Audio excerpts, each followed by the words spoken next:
Бугарија ни го блокира датумот за преговори со услов да заборавиме на македонски јазик и македонско малцинство, а Димитров се надева дека Софија ќе ни дозволи европското право да го преведеме на македонски. Шефот на дипломатијата е оптимист дека источниот сосед немало да ни го спори правото на самоопределување, бидејќи тоа не било според договорот за добрососедство. Македонскиот јазик бил наша работа. Прашање затворено со затворањето на личната карта во Обединетите нации. Меѓу државите не се признаваат јазиците, се признаваат држави во смисла на меѓународното право.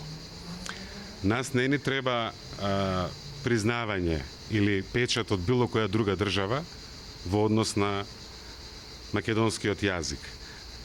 Меѓутоа ние инсистираме на прифаќање, потврдување на нашето право на самоопределување, што е неспорно.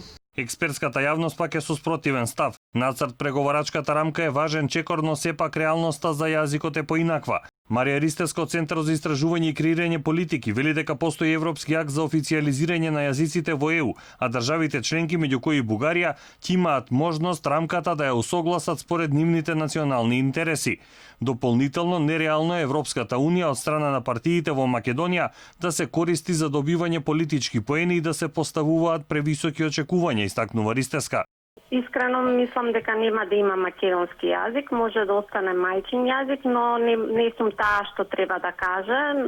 Напротив, во овој процес единствено глас имаат земјите членки на Унијата, така што Бугарија ќе го изрази својот став многу брзо и во однос на ова прашање и нема да биде единствена можност, туку ќе го користи постојано.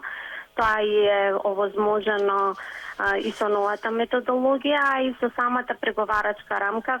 Иако Европската комисија донесе одлука во драфт преговарачката рамка европското право да се преведе на македонски јазик, земјите членки ќе го кажат конечниот став по што документот ќе биде финализиран. За потсетување, Македонија од 2009 добиваше препораки за отпочнување на преговорите. Ставот на Грција околу името беше пречка за да преминеме во следна фаза.